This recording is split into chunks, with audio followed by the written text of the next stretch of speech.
Bonjour tout le monde, je m'appelle Ségui Merveille, je suis un Congolais, en ce moment je me trouve en Chine et je voulais aussi vous partager mon témoignage concernant ma vie chrétienne. Tout d'abord, je suis né dans une famille catholique et avec le temps, je n'ai pas compris pourquoi est-ce que mes parents se trouvaient maintenant dans l'église de Réveil. Moi aussi, je n'ai fait que leur suivre à leur marche et je n'avais pas aussi de base donc la connaissance biblique. En allant à l'église de Réveil, je ne dis pas la totalité des églises, mais là où je me trouvais, une église de Réveil en question, en nous prêchant plus sur l'argent, les bénédictions, le mariage et bien d'autres. Vous voyez, et ce sont ce genre de messages qui faisaient plaire aux gens et il y avait toujours du monde, vous voyez.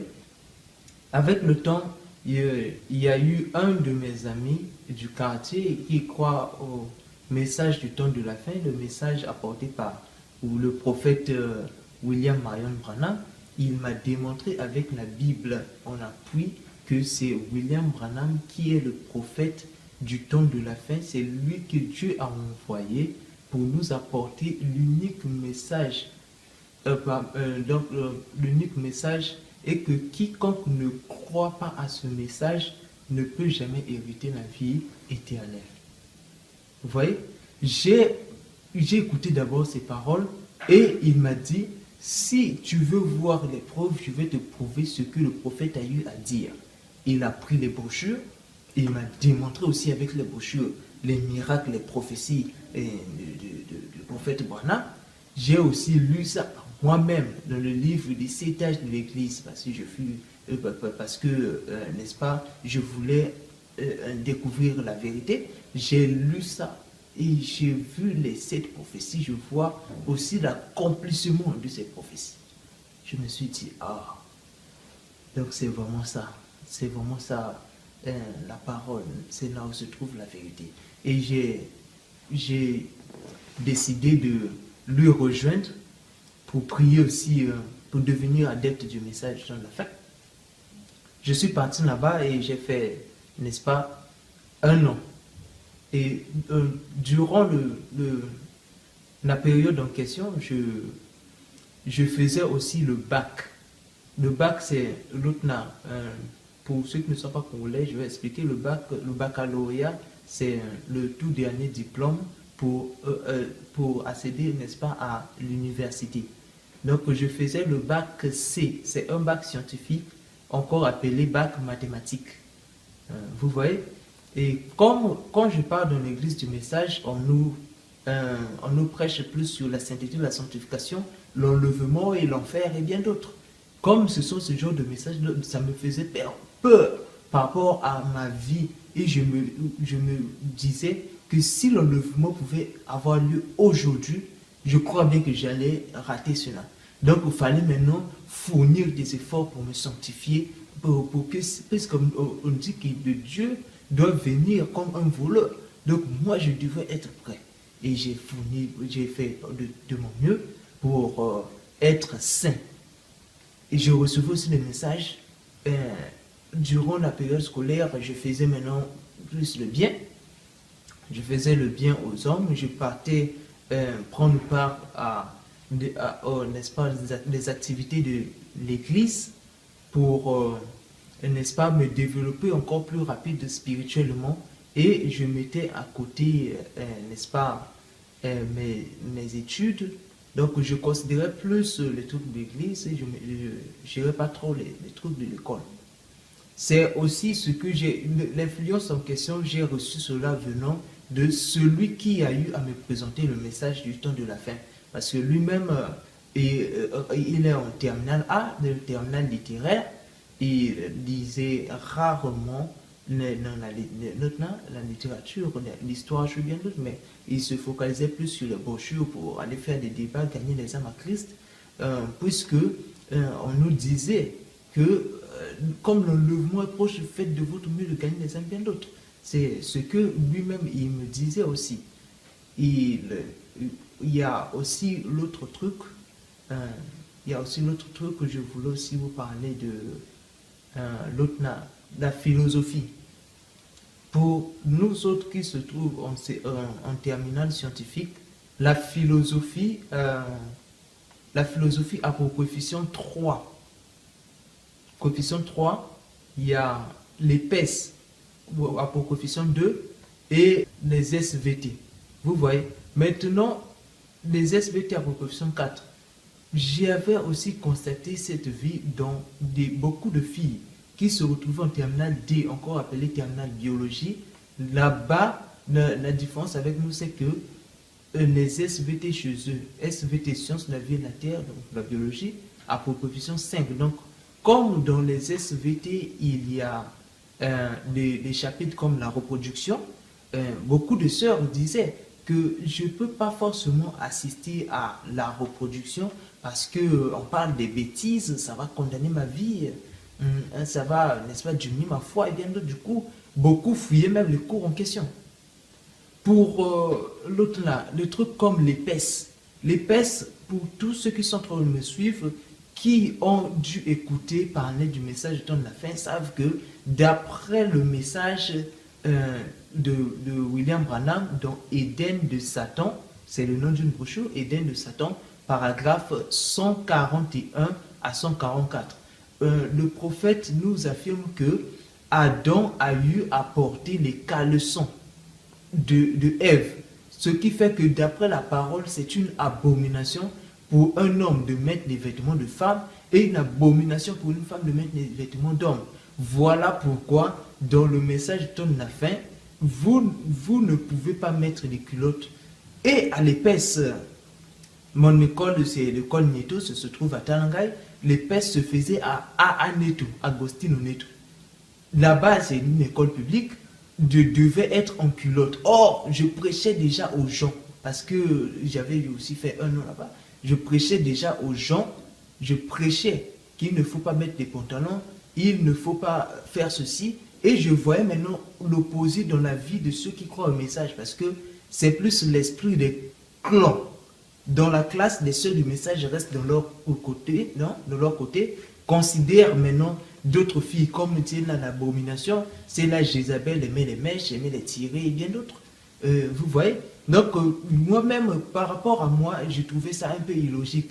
Mais je n'ai pas l'appui biblique parce que déjà on nous dit que dans le message des brochures, c'est une Bible, c'est considéré comme la Bible révélée. Donc on n'a pas forcément besoin de lire la Bible, mais on se concentre plus sur les brochures. Du coup, on aura la foi sur l'enlèvement. C'est ainsi où le prophète William Branham, c'est lui notre Bible vivante. Je n'ai pas Branham dit, un prophète est une Bible vivante. Un père étranger lui a ajouté. Je n'ai pas entendu l'amen. William Branham, s'il dit quelque chose, même si ce n'est pas écrit dans la Bible, je crois. Qui peut dire amen? On ne ramène pas le prophète dans la Bible. On ramène la Bible dans le prophète. Parce que... Et j'ai vu les attitudes de mes sœurs, comme les sœurs ne faisaient pas aussi l'épaisse, parce que là-bas, une fille doit être en jupe ou même en robe, mais pas les pantalons ni les culottes. Moi aussi, l'homme, je ne peux pas être en culotte. Mais l'épaisse, à l'école, c'est comme exigé. Et les sœurs, d'un côté, me mettaient la pression. Entre la Bible et l'école, qu'est-ce que tu préfères? Fais ton choix. Fais ton choix. Fais ton choix. C'est ce qu'on me disait. Et je me suis retrouvé au milieu de faire le choix entre l'école et le message dont je recevais. Il y a encore encore une autre chose. Je viens de citer les SVT, l'épaisse. Il y a aussi la philosophie. Dans la philosophie, vous savez, il y a un côté, on parle de l'existence de Dieu. Donc, du coup, dans le plan dialectique, dans une dissertation, on vous exige de parler de la thèse, l'antithèse. Forcément, dans l'antithèse, vous devez dire que Dieu n'existe pas. Prouvez ça avec les arguments. Maintenant, qu'est-ce qui s'est passé? En réalité, pour un chrétien, vous pouvez dire, Descartes a dit. Donc, ça, c'est selon Descartes. C'est Descartes qui dit cela. Et non pas toi. Toi, tu ne fais qu'exprimer cela. Mais mes sœurs me disaient, le fait même de répéter les citations de ces charlatans, des satanistes en question, ça va influencer ma foi. Du coup, nous n'allons pas faire l'antithèse. C'est ce que moi je faisais. C'est ce que moi aussi je faisais pour éviter d'être en contradiction avec la parole, parce que j'avais vraiment peur de l'enfer. Vous voyez cela, mes amis?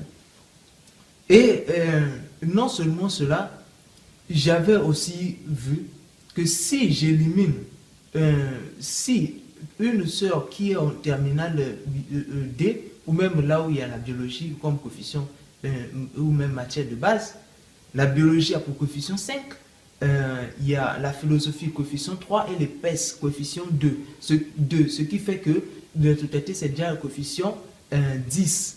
Maintenant, moi, j'ai aussi constaté par moi-même que beaucoup dans cette planète Terre sont nuls en maths et sciences physiques. C'est ce que moi j'ai constaté personnellement. Maintenant, sciences physiques a pour coefficient 5, mathématiques coefficient 4. Donc si on fait la sommation, on va se retrouver au coefficient 19. Vous voyez cela? Coefficient 19. Maintenant, si je veux continuer avec la parole, je suis, n'est-ce pas, en opposition avec ce que je reçois à l'école. Parce que coefficient 19, ça influence carrément ton bac. donc de tout dernier diplôme pour réussir à l'examen. Et j'ai aussi vu, je me suis demandé, je fréquentais dans une école privée. Dans l'école privée en question, c'est l'école Nieto, c'était parmi les 3 meilleures écoles de Tanangaï. On payait 31 000, j'ai vu cela, 31 000. Et je vais voir qu'il y aura aussi des TD et j'ai encore un professeur à la maison, donc ça faisait encore plus de 50 000. C'est ce que j'ai dépensé par mois. Parce qu'un professeur de terminale, celui qui enseigne les sciences, le plus bas prix, celui qui enseigne à la maison, le plus bas prix, c'est 25 francs CFA, 25 000 francs CFA. Et quand on voit ce qu'on paye à la maison, le professeur qui est à la maison, on voit aussi ce qui est à l'école, donc la sommation. Donc les parents nous aiment beaucoup pour dépenser. Maintenant, moi je me retrouvais entre l'autre là, ce que mes soeurs, parce que ce sont mes soeurs et mes frères, qui sont aussi mes grands frères de la foi, me présentaient, et ce que je recevais des parents, des conseils, bourse dure, tout ça là, parce qu'on dépense de l'argent. Et je me retrouvais là, entre mon salut et plaire les parents. Qu'est-ce que je dois faire le choix? Je ne dis pas que tous ceux qui sont messages sont comme cela, mais j'ai constaté. C'est quoi? Les doctrines engendrent toujours un comportement. Vous voyez, mes amis? Et il y avait aussi d'autres qui ont l'habitude de créer les divisions. Donc, dès que je crois au message, la famille, je ne gère plus les trucs comme cela. Il y en avait beaucoup de trucs. Et par moi-même, je suis resté calme. Et je me suis dit, Seigneur, aide-moi Seigneur, aide-moi Seigneur. Je commençais à pleurer par moi-même. Je cherchais maintenant le chemin. Parce que j'ai prêché d'abord aux autres que si vous ne croyez pas ça, vous ne serez jamais sauvés. Mais, le même message dont je prêchais aux gens condamnait ma vie.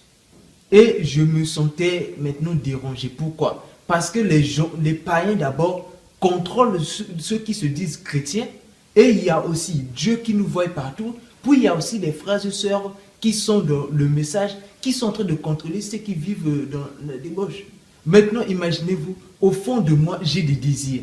J'ai des désirs, mais je ne sais pas comment les exprimer. Pourquoi? Parce que pour adhérer à l'église du message, vous n'avez pas besoin de faire une prière ou même comme ça pour recevoir Jésus. Quoi. On m'a juste dit que si tu crois que c'est lui qui est le prophète envoyé par Dieu, tu peux venir à l'église, tu vas écouter un enseignement, la parole va te transformer par la suite. C'est ce que moi j'ai écouté. Je suis rentré là-bas avec mes défauts. J'ai même pas eu à faire la confession, conversion et bien d'autres. Je suis allé seulement dans le message comme ça. Et il y a aussi beaucoup de sœurs qui ont eu à faire la vie, par exemple l'avortement et bien d'autres. Et par la suite, déçus par le monde, et ils ont décidé, bon, comme le mariage est facile dans l'église du message, ils peuvent aller là-bas, peut-être ça ira. L'essentiel, c'est juste quoi? On ne vous interdit pas de laisser les culottes, les jupes, tout ça là, mais quand vous allez rentrer dans le milieu, imaginez-vous, vous allez dans une fête et tout le monde est en veste et toi tu es en culotte. C'est ce qui se passe là-bas. Quand je pars là-bas, je vois tout le monde comme ça, mais ça va me gêner et du coup, je me transforme par mes propres efforts. Vous voyez, c'est ce que beaucoup sont là-bas, ils sont comme cela. Je ne dis pas tous, mais je dis beaucoup, je parle de la majorité bien sûr. Ils sont comme cela. Et beaucoup vivent dans l'hypocrisie avec des péchés secrets que personne n'osera même dire devant les gens que moi, je me masturbe. Vous voyez? Mais on voulait quoi? Sauver notre dignité, mais on oublie que Dieu voit tout. Et c'est une honte. Par exemple, pour moi, les gens savent que je les prêche la parole. C'est une honte pour moi qui démontre aux gens que moi je suis dans le vrai, qu'on puisse écouter que moi-même je suis encore de la débauche. Moi-même j'ai encore la vie de boîte et bien d'autres. Vous voyez mes amis?